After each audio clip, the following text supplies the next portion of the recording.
आता एकाच कुटुंबातून आई मुलगा, भाऊ भाऊ, काका पुतण्या एकमेकांविरुद्ध निवडणुकीला उभे राहिल्याची उदाहरणं आहेतच की. हो आहेत ना,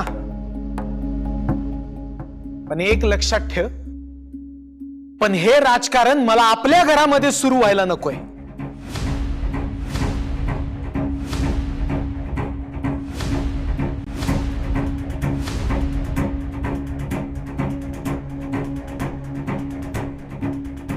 मग हेच तुम्ही अधोक्षजला सांगा.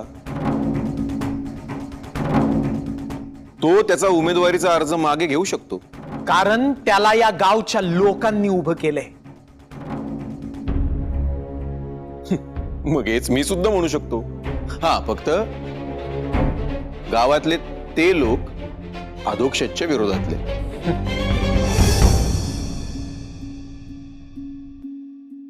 गोपाळ, तुझं कसं आहे माहितीये का? लहानपणापासून तू फक्त स्वतःच्या मनाचा विचार करत आलास. जे तुला वाटलं तेच तू केलंस. तू इतरांच्या वाटण्याचा कधीही काही विचार केलेला नाहीस. आजपर्यंत मी तुला काही बोललो नाही, पण आज काय पण आज तू संपूर्ण गावासमोर माझी मान खाली घातलीस. कारण आज तू दिग्रसकरांच्या घरामध्ये उभी फूट पाडतोयस.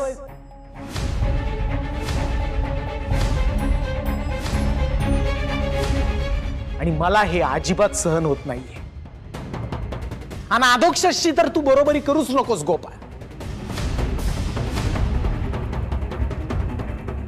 तो या निवडणुकीमध्ये उभा आहे याचं कारण त्या मोहितरावची भ्रष्ट सत्ता त्याला उलथवून टाकायची आहे, म्हणून उभा राहिलाय तो.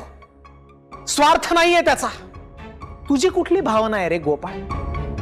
अरे तुला तर या गावामध्ये राहायचं सुद्धा नव्हतं. आवडत नाही ना तुला हे गाव?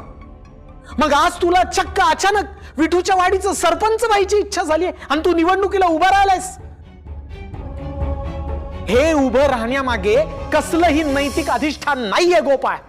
नैतिक अधिष्ठान?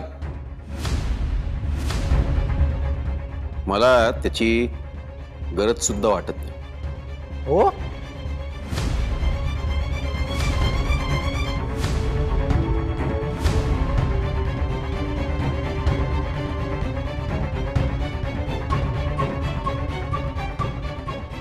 मग माझा तुला सक्त विरोध असेल.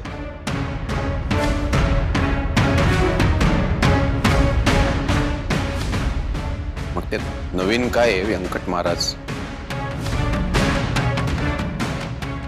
आजपर्यंत कधी तुम्ही माझ्या पाठीशी उभे राहिलाय, ते तुम्ही आज उभे राहणार आहात. आठवतंय ना? मरायला सोडून दिलं होतं तुम्ही.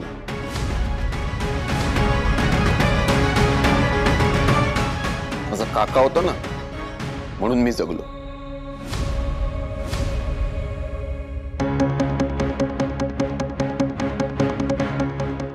गोपाळ, किती काळ तू तेच बोलणार आहेस?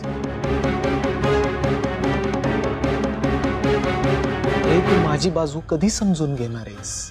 आणि माझी बाजू ती तुम्ही कधी घेतली समजून?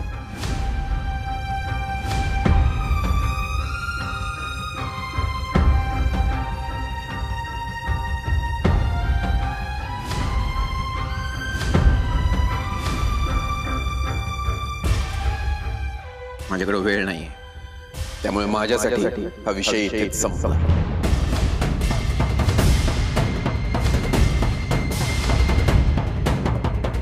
अधोक्षज, मोठा भाऊ म्हणून तुला निवडणुकीसाठी शुभेच्छा.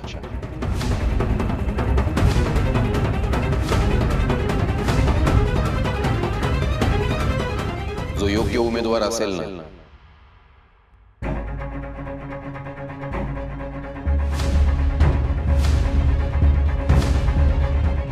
तो जिंकेल.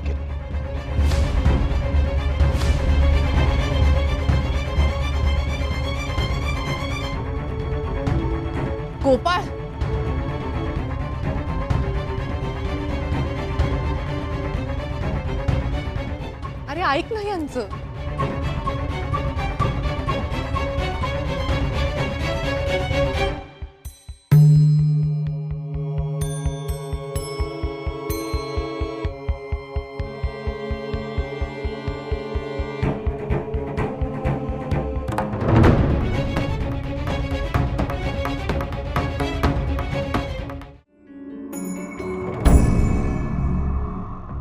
सासूबाई, तुमच्या कर्तृत्वासमोर विंजे सरकार नतमस्तकच होतात. एकाच आखाड्यात तुम्ही दोन भावांना आमने सामने आणलं. कसं जमलं हो तुम्हाला? आता ते पण मीच सांगू का? शोधा, तुम्ही काहीतरी शोधा. सासूबाई सासूबाई, तुमच्या पायाचं तीर्थ आहे ना, सगळ्या माणसांनी प्यायला पाहिजे. लबाड बोलणार नाही. काय जबरी प्लॅन आखलाय हो तुम्ही? काय जबरी प्लॅन आखलाय? अहो, मोठे मोठे पॉलिटिकल लीडर तुमच्या बुद्धिमत्तेसमोर पाणी मागतील, पाणी. अहो बस बस, ज्या गोष्टी मला माहितीये त्या मला नका सांगू. दुसरं काहीतरी बोला, सांगा. सासूबाई, आई आपल्याच मुलाच्या विरोधात जाते हे नवल.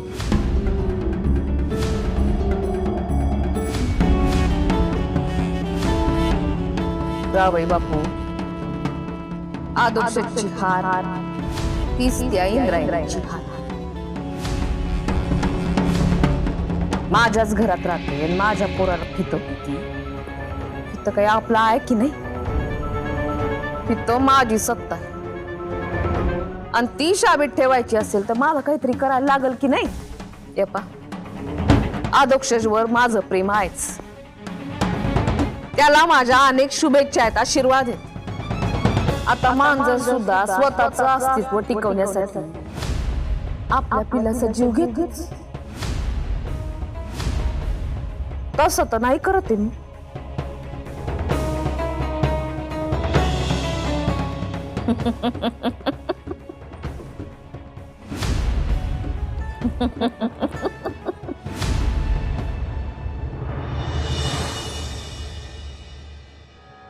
बाकीचे पैसे कुठे ठेवले मी? कपाटात ठेवले असते.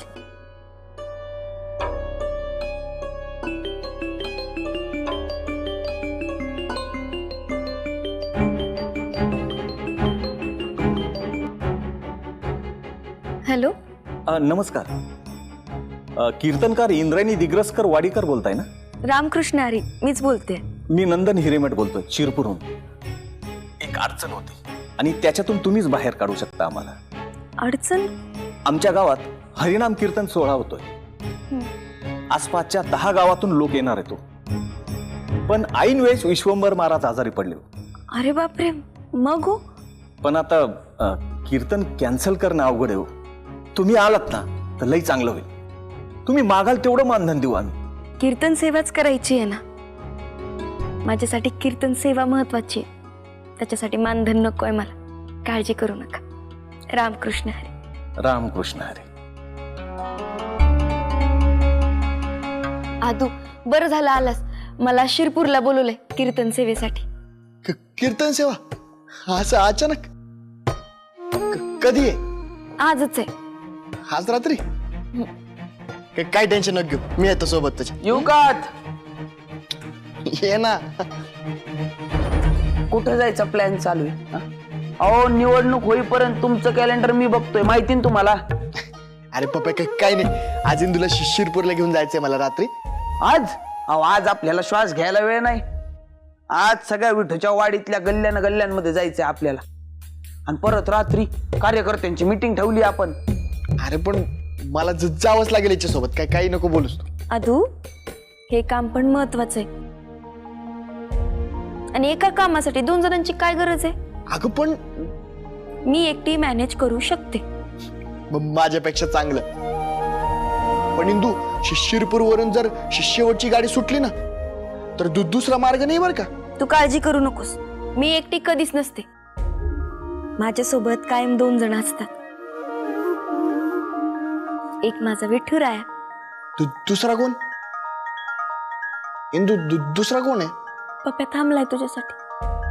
पप्प्या, तुझे कान बंद कर बरं तू.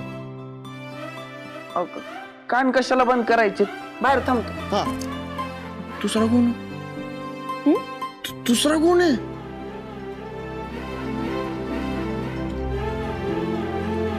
इंदू, इंदू सांग ना प्लीज,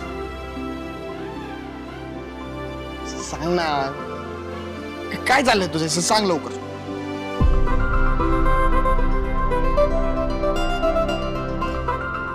हा, कायम माझ्यासोबत असतो. मग मी एकटी कशी असेल?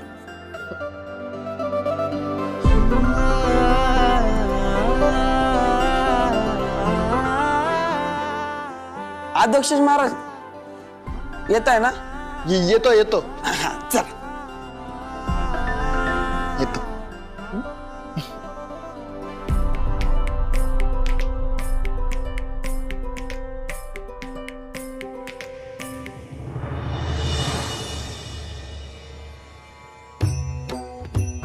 जय जय राम कृष्ण हरी.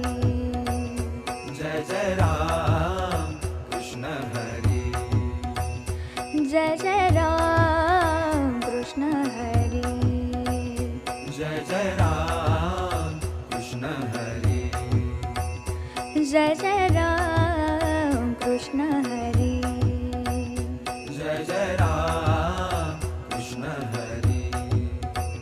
जय जय राम कृष्ण हरी. जय जय राम कृष्ण हरी. जय जय राम कृष्ण हरी. जय जय राम कृष्ण हरी. जय जय राम कृष्ण हरी. जय जय राम कृष्ण हरी. जय जय राम कृष्ण हरी. जय जय राम कृष्ण हरी. जय जय राम कृष्ण हरी. जय जय राम कृष्ण हरी. जय जय राम कृष्ण हरी.